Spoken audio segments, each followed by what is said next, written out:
Audio Jungle.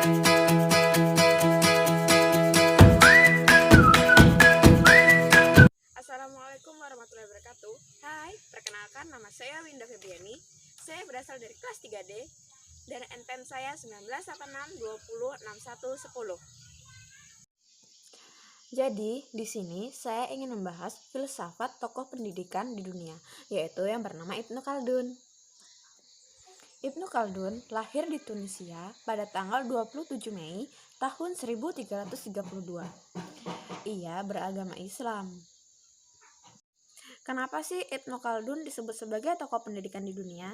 Nah, karena Ibnu Khaldun studinya yang sangat dalam, pengamatan terhadap masyarakat yang dikenalnya, ilmu dan pengetahuan yang luas.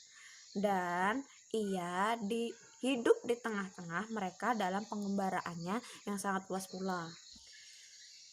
Pendidikan menurut Ibnu Khaldun ialah ilmu pendidikan bukanlah suatu aktivitas yang semata-mata bersifat pemikiran dan perenungan yang jauh dari aspek-aspek pragmatis dari dalam kehidupan.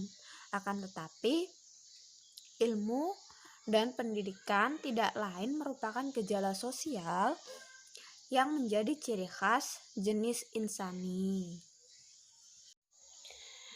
Ilmu apa aja sih yang disebarkan oleh Ibnu Khaldun? Isunya, ilmu yang disebarkan oleh Ibnu Khaldun ialah ilmu sosial, khususnya sosiologi atau politik. Maka dari itu, Ibnu Khaldun disebut sebagai bapak sosiologi atau bapak ekonomi.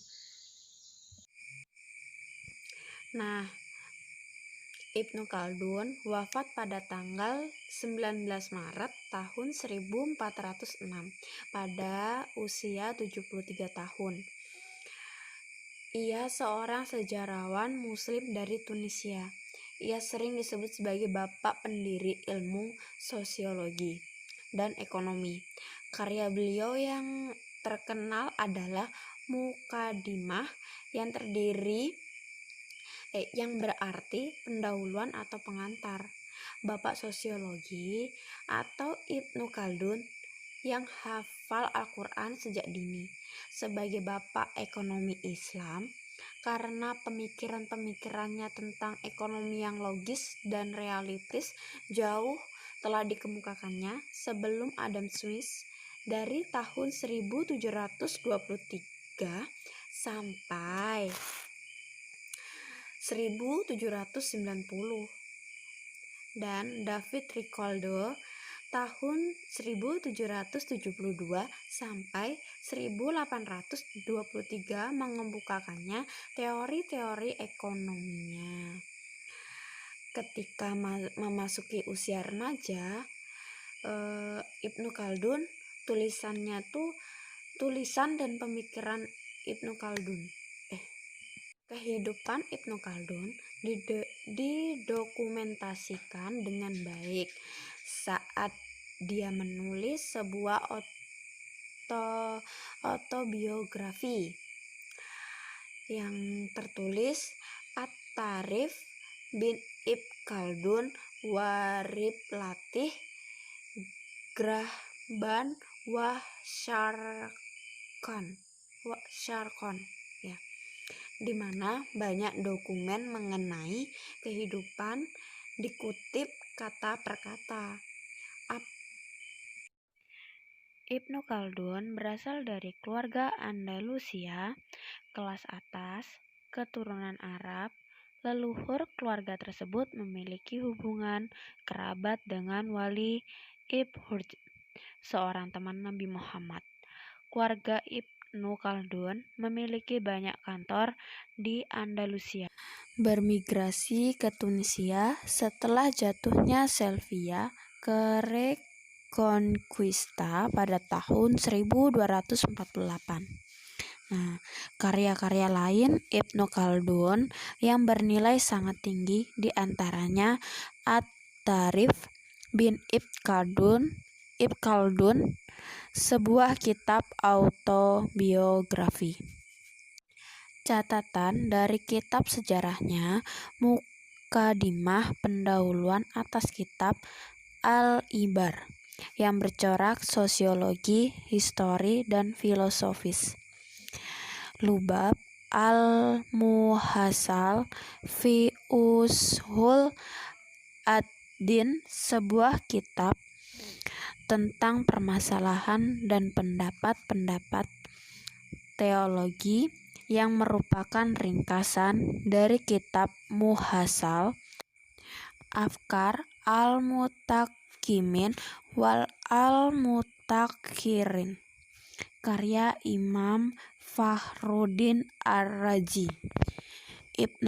Ibnu Khaldun sangat meyakinkan sekali bahwa pada dasarnya negara-negara berdiri bergantung pada generasi pertama pendiri negara yang memiliki tekad dan kekuatan untuk mendirikan negara, dan disusul oleh generasi kedua yang menikmati kestabilan dan kemakmuran yang ditinggalkan oleh generasi pertama. Kemudian akan datang generasi ketiga nih, yang tumbuh menuju ketenangan, kesenangan, dan terbujuk oleh materi, sehingga dikit demi sedikit bangunan-bangunan spiritual melemah dan negara pun akan hancur, baik akibat kelemahan internal maupun karena serangan musuh-musuh yang kuat dari luar yang selalu mengawasi kelemahannya. Pemikiran-pemikiran Ibnu Khaldun yang sangat brilian, ia dipandang sebagai dasar ilmu sosial dan politik Islam.